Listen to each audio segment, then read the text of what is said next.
Nah, kurma nih bos sekalian bisa dipakai untuk berbagai macam hal. Kalau bicara tentang di mana bumi dipijak, di situ langit dijunjung, maka tadi kita bicara tentang kurma. Kurma itu subhanallah salah satu makanan terbaiknya usus kita. Coba lihat apa hikmahnya Allah menciptakan ada kurma basah, kurma kering, kurma mengkal, kurma sudah ranum gitu kan. Itu manfaatnya beda-beda. Kurma yang masih basah ya, kurma mengkal itu kan, kita agak-agak keras tapi dia masih manis, itu sifatnya dia bisa membersihkan liver. Dia bisa membersihkan liver. Jadi kurma-kurma yang masih keras itu tapi sudah manis sebenarnya, dia dengan rasanya dia bisa membersihkan liver. Itu kurma seperti itu. Lalu kurma yang sudah lembut ya, yang kita biasa makan di Ramadan itu, dia cocoknya untuk lambung ya. Maka setiap perubahan warna-warna rasa tadi itu mempengaruhi ke badan kita ya, setiap seperti itu. Itu kurma. Indonesia ya, di situ juga Allah tumbuhkan kayak pohon zaitun ya, pohon zaitun ya. Zaitun itu mengandung lemak yang sangat baik untuk jantung dan pembuluh darah kita, dan dia juga bisa berperan untuk mencegah kanker ya. Ada jenis lemak di situ disebut dengan MUFA, monounsaturated fatty acid, MUFA ya. Asam aminonya juga ada di kurma tadi ya, situ.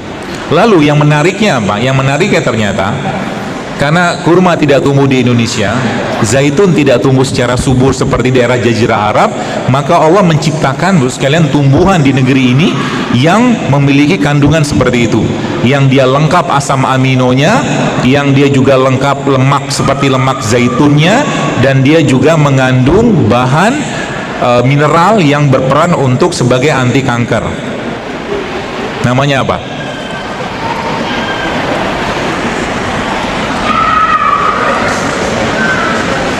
Namanya ini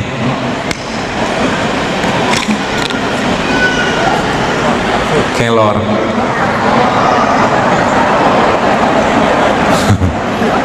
Kelor ini mengandung hampir 20 jenis asam amino. Ini dia ini. Dan asam amino adalah bahan baku badan kita. Gen kita tuh bahan bakunya asam amino. Makanya ibu-ibu kalau maaf ketemu dengan anak-anak yang autis, kasih kelor. Kasih kelor dalam bentuk apa? Sayur boleh, kapsul begini boleh ya, atau di blender juga boleh ya. Kelor ini mengandung minyak yang sama kayak zaitun. Luar biasa kan? Saya tuh kadang-kadang semakin saya belajar kayak begini, saya semakin kagum dan semakin takjub dengan apa-apa yang Allah ciptakan. Bayangkan Pak Bu, hanya dengan bermodalkan minum serai gitu kan, tapi nggak makan lagi yang aneh-aneh, ada orang bisa bebas dari penyakit autoimunnya hanya bermodalkan minum serai. Artinya apa? Kalau bapak-bapak sekarang mau sedikit mengubah isi piringnya, isi gelasnya, Anda bisa dapat kesehatan yang jauh lebih baik. Pagi-pagi misalkan sukanya minum teh manis, ganti dengan teh serai misalkan. Pagi-pagi biasanya minumnya kopi sasetan, maaf, yang harga 500.000 itu saran saya jangan minum lagi lah itu ya. Itu nggak tahu isinya apa. Sebagian besar mungkin wallahualam saya nggak tahu isinya, tapi kayak bau kopi udah nggak ada. Kita cuma minum gula doang di situ sama karbon ya. Itu ganti dengan apa? Ganti dengan jahe. Anda bisa bikin jahe ya, jahe yang dikeprek atau diiris-iris ya, lalu Anda masukin daun pandan, sudah cukup untuk sarapan pagi. Habis itu minum VCO 1 sendok, sudah cukup untuk aktivitas sampai siang. Cukup, insya Allah cukup. Makan buah sedikit, itu sarapan namanya. Ibu-ibunya juga dikasih bapak-bapaknya sarapan enzim pagi-pagi. Anda bikin sayuran gitu kan, sayuran mungkin ada tomat, ada timun ya, ada mungkin brokoli ya, lalu cincang-cincang atau dipotong-potong kecil, kasih jeruk nipis, kasih madu, kasih lada sedikit, kasih zaitun, sudah jadi salad, sarapan ya kan, seperti itu. Atau pagi-pagi Anda minum super enzim yang terbaik yang ada di negeri ini, atau probiotik yang terbaik, namanya tempe. Tempenya di blender, di jus, tempe mentah ya. Sudah pernah nyobain kan? Sudah? Enak kan? Enak. Tempenya di blender, jadi tempe itu sudah matang, kedelainya sudah matang, tenang aja ya udah direbus ya. Jadi jangan khawatir. Dikasih probiotik, dikasih ragi kan, maka dia menjadi makanan yang paling sehat. Dan probiotik itu rusak dengan pemanasan. Paham maksudnya? Maksudnya makan tempe itu gimana? Ya jangan digoreng. Habis semua biotiknya. Dia kan kuman baik bahasa kita gitu. Kuman baiknya ini ada pada tempe tadi, ketika dia digoreng, dipanaskan, rusak. Sama kayak cerita telur tadi. Jadi kalau Anda mau makan telur, mendingan telurnya setengah matang. Telur-telur kampung gitu lah. Kan tidak terlalu panas gitu kan, dan tidak pakai minyak juga. Lebih baik kayak begitu. Tempenya biasa kalau panitianya lengkap, toolsnya banyak nih. Sekarang lagi nggak ada, nggak apa-apa. Blender tempe, kasih jahe sedikit, ya, kasih kurma secukupnya, kasih garam mineral, garam Himalaya atau garam gunung, ya secukupnya. Maka itu sudah jadi sarapan sampai siang, makanan sampai siang, ya. Kalau ibu-ibunya mau kasih bapaknya prebiotik lagi, jadi probiotik itu makanannya prebiotik. Ini kita ngubah piring ya. Kalau piringnya bisa diubah, gelasnya bisa diubah isinya, maka kesehatan itu sesuatu yang sangat gampang kita dapatkan. Ya, makanannya probiotik adalah prebiotik. Makanannya probiotik adalah prebiotik. Prebiotik dapat dari mana? Dari sayur. Maka kalau Anda makan tempe supaya bakteri di tempe tadi berkembang dalam perut kita, bakteri baik ya, maka makan sayur. Caranya begitu. Ya, jadi makan tempenya jangan digoreng mulai sekarang.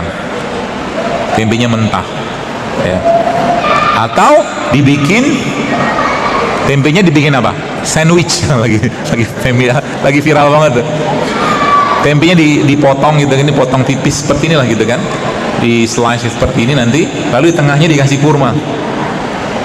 Atau cara yang lainnya adalah tempenya dipotong-potong dadu gitu, lalu masukin madu di sana.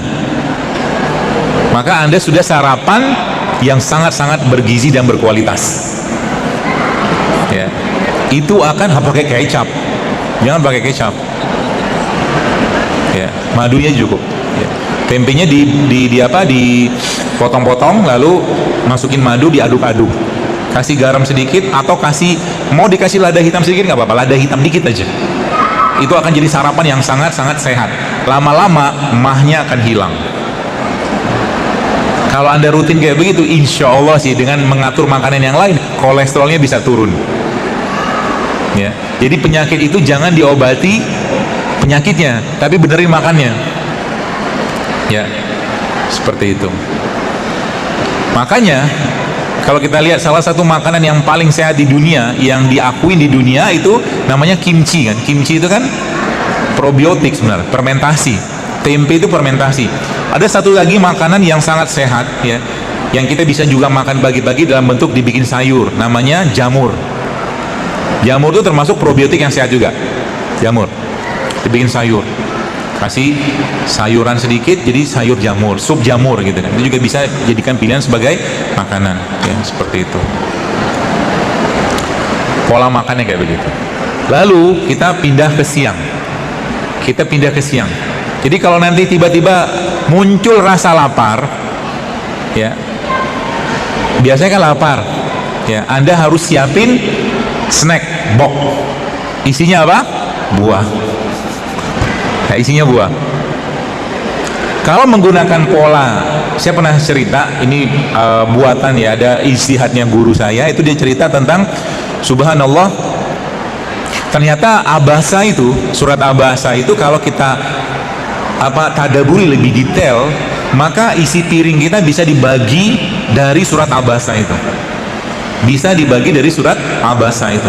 Isinya seperti apa? 4/6-nya adalah sayur dan buah.